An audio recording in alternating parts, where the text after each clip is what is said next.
ప్రభునందు నాకు అత్యంత ప్రియమైన సహోదరి సహోదరులారా, మీకందరికీ మన ప్రభువును రక్షకుడైన యేసుక్రీస్తు వారి యొక్క దివ్యమైన శ్రేష్టమైన అతి మనోహరమైన నామములో నా హృదయపూర్వక వందనాలు ప్రతి ఒక్కరికి పేరు పేరున తెలియజేస్తున్నాను. ప్రియ సహోదరులారా, మీకందరికీ ఒక చిన్న ప్రాముఖ్యమైనటువంటి సంగతిని మీ అందరితో పంచుకోవాలని దేవుడు నన్ను ప్రేరేపించాడు.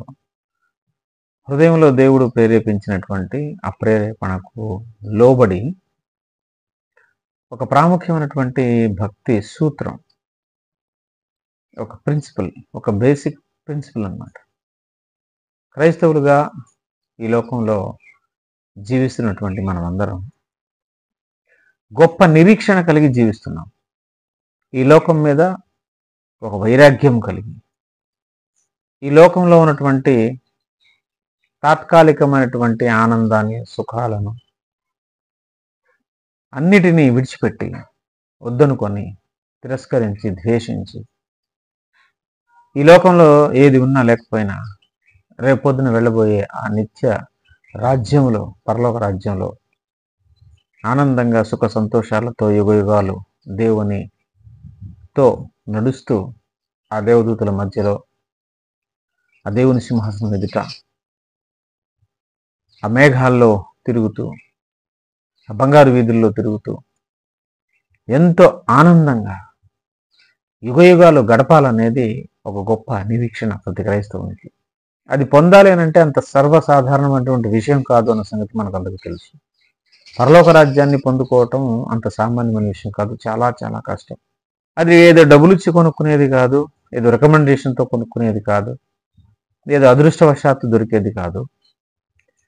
ఎంతగానో భక్తి సాధన చేసి దాన్ని మనం పొందుకోవాలి. గొప్ప సాక్ష్యాన్ని కలిగి జీవించాలి. మన పరిశుద్ధతను, యథార్థతను నిలుపుకోవాలి.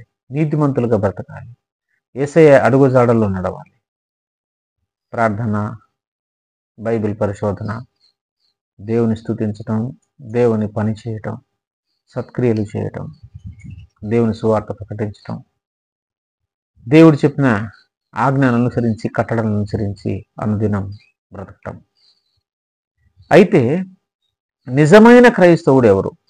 పర్ఫెక్ట్ క్రిస్టియన్ ఎవరు? బైబిల్ గ్రంథం యొక్క సారం ఏంటి ఈ విషయంలో? దీనికి perfect definition. A perfect Christian అంటే అసలు ఎవరు?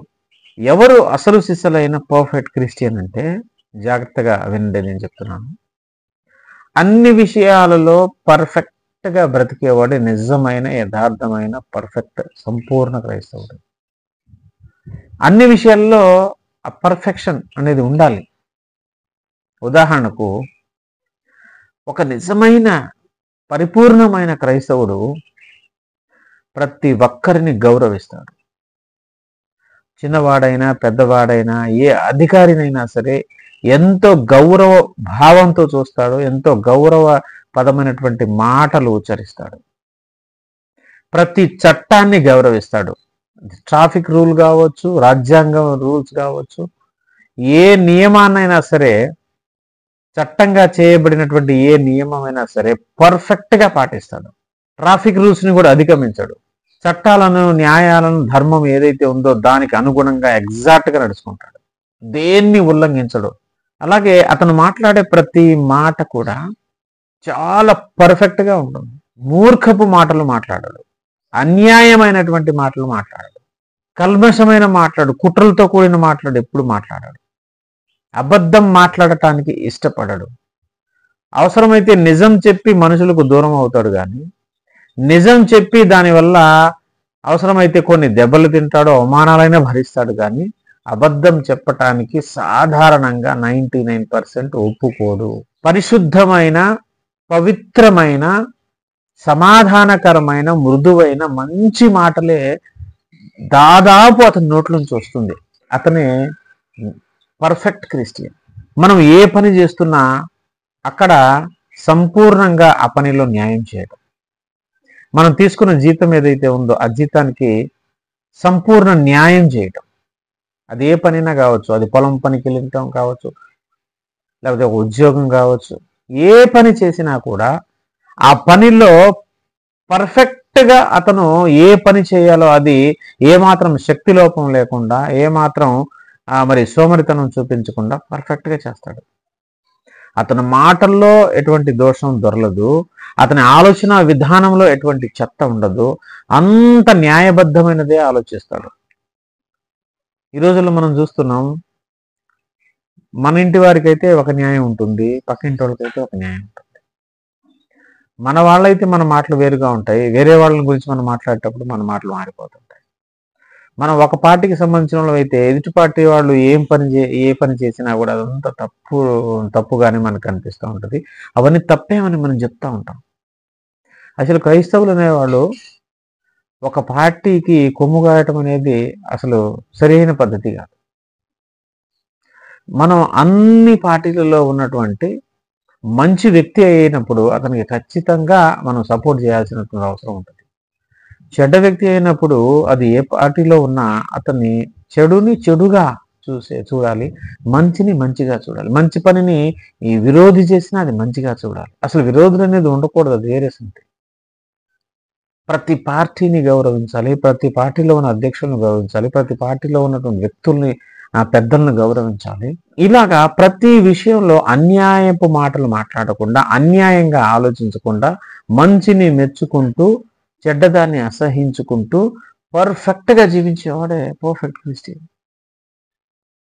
అతని పనిలో పర్ఫెక్ట్ ఉండాలి, సంపూర్ణత ఉండాలి, అతని మాటల్లో సంపూర్ణత ఉండాలి, అతను అన్నిటిని గౌరవించేవాడే, అందరిని గౌరవించేవాడే, ప్రతి చట్టాన్ని గౌరవించేవాడే ఉండాలి. అన్ని విషయాల్లో పర్ఫెక్ట్గా ఉండాలి. అతను మాటలు మాట్లాడినా, ఏదైనా సలహా ఇచ్చినా అంతా అసలు ఏమాత్రం లోపం లేనిదై ఉండాలి. ఆ రకంగా ప్రతి ఒక్కరు చూసుకోవాలి, మన జీవితం అలాగ ఉన్నదా లేదో చూసుకో. మన మాటలు ఎలాగ ఉన్నాయి, మన మాటల్లో న్యాయం ఉన్నదా, అన్యాయంగా మూర్ఖపు మాటలు మొండివాదం వాదిస్తూ ఉన్నామా, ఎదుటివారు మంచి చెప్తున్నా, సత్యం చెప్తున్నా, లేకపోతే మంచి మాటే చెప్తున్నా కూడా మనం దాన్ని వ్యతిరేకిస్తున్నామా, తిరస్కరిస్తున్నామా? ఎవరికి వారు మనం ప్రశ్న వేసుకోవాలి మనలో మనమే. ఎందుకంటే మనం సంపూర్ణమైనటువంటి క్రైస్తవుడుగా నువ్వు ఎదగాలంటే, మారాలంటే ఇవన్నీ సరి చేసుకోవాలి, సరిచేయబడాలి. ఒకేసారి మనలో అన్ని మార్పులు ఒకేసారి సంభవించవు. ఒకటొకటి మనలో ఉన్నటువంటి లోపాలు ఇతరులు మనకు చెప్పకముందే మనమే తెలుసుకొని వాటిలో పర్ఫెక్షన్ పొందాలి. పర్ఫెక్ట్ క్రిస్టియన్ అంటే అదే అన్నమాట. పర్ఫెక్ట్గా ఉండాలి. అతను చేసే ప్రతి పని కావచ్చు, మాట కావచ్చు, అన్ని విషయాల్లో పర్ఫెక్ట్గా ఉండాలి. అతను 10 మందిలో నిల్చుంటే అక్కడ మాట్లాడే ప్రతి మాట చాలా పవిత్రమైనదై ఉండాలి, చాలా కరెక్ట్ అయినదై ఉండాలి, ఎవరిని హర్ట్ చేసేదై ఉండకూడదు. మనం చేసే ఏ పనైనా సరే, మనం ఇచ్చే సలహా ఏదైతే ఉందో అది ఇతరుల్ని నష్టం కలిగించేదిగా ఉండకూడదు, చాలా పర్ఫెక్ట్గా ఉండాలి. మనం ఇచ్చే సలహాలు కావచ్చు, మన నోట్లోంచి వచ్చే మాటలు కావచ్చు, మన హృదయం నుంచి వచ్చే ఆలోచనలు కావచ్చు, మనం చేసే ప్రతి పనిలో పర్ఫెక్ట్ ఉండాలి. మనం ఈ లోకంలో చాలామంది దురుసుగా ప్రవర్తిస్తూ ఉంటారు. ఈ లోకంలో ఉన్న ప్రతి చట్టాన్ని గౌరవించాలి, 100% పాటించాలి, న్యాయమైనదైతేనే చేయాలి. అన్యాయంగా వచ్చే దేన్ని ఆశించేవాడు కూడా పర్ఫెక్ట్ క్రిస్టియన్ కాదు. ఉత్తి పుణ్యానికే ఏదో వచ్చేస్తుందనంటే దానికోసం ఎగబడి తప్పుడు పత్రాలు సృష్టించి, తప్పుడు మాటలు చెప్పి, అర్హతలు లేకపోయినా ఏదైనా తీసుకోవటం కూడా భయంకరమైనటువంటి పాపంతో సమానంగా ట్రీట్ చేయాలి. అది చాలా నేరంగా ట్రీట్ చేయాలి. అన్ని విషయాలలో పర్ఫెక్ట్గా ఉండేవాడు పర్ఫెక్ట్ క్రిస్టియన్. ఇవన్నీ మనం చూసుకోవాలి జాగ్రత్తగా. ఇప్పుడు బైబిల్ గ్రంథంలో ప్రతి మాట యొక్క సారాంశం ఉంది. ఇవన్నీ మనకి ఎవరు బోధించి చెప్పరు, మనం తెలుసుకోవాలి. పర్ఫెక్ట్ లైఫ్ని లీడ్ చేయాలనుకున్నప్పుడు, పర్ఫెక్ట్ క్రిస్టియన్గా బ్రతకాలనుకున్నప్పుడు నువ్వు అన్ని విషయాలలో పర్ఫెక్ట్గా ఉండాలి. అది సాధించిన నాడు ఇక నువ్వు ఏ క్షణాన కన్ను మూసినా ఇక తిరుగులేదు, పరలోక రాజ్యానికి బ్రహ్మాండంగా వెళ్ళిపోతావు అన్నమాట. ఇక నీ జీవితం ధన్యమైనట్టే. పరలోక రాజ్యంలో అసలు నీ బహుమానాలు అంతా ఇంత కావు. ఎన్ని గిఫ్ట్స్ ఇస్తాడో దేవుడు, ఎంత గొప్ప స్థానం ఇస్తాడో పరలోక రాజ్యంలో, అందరికంటే అత్యధికమైనటువంటి సింహాసనం ఇస్తాడు. కాబట్టి ప్రతి విషయాలలో కూడా మనం చాలా జాగ్రత్తగా ఆచితూచి అడుగులు ముందుకు వేయాలి.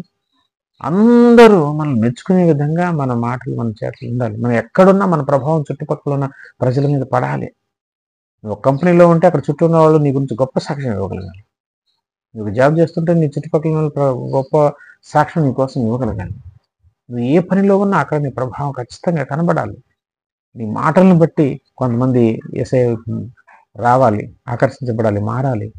ఈ వ్యక్తిని ఇంత పర్ఫెక్ట్గా మార్చిన దేవుడు ఎంత గొప్పవాడై ఉంటాడో, నేను నమ్ముకున్నా నేను కూడా అలాగ మారిపోతానా, నా జీవితం కూడా అలా మారిపోద్దా, అందరూ మెచ్చుకునే విధంగా నా జీవితం కూడా మారిపోద్దా అని వాళ్ళు ఒక ఆశ రేకెత్తించాలి. అట్లా ఉండాలి మన జీవితం.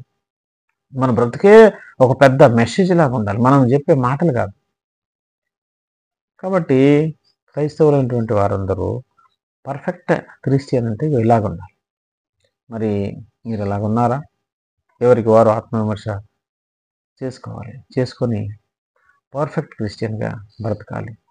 దేవుడి మాటలు మన ఇంట్లో దీవించి ఆస్వాదించుగాక.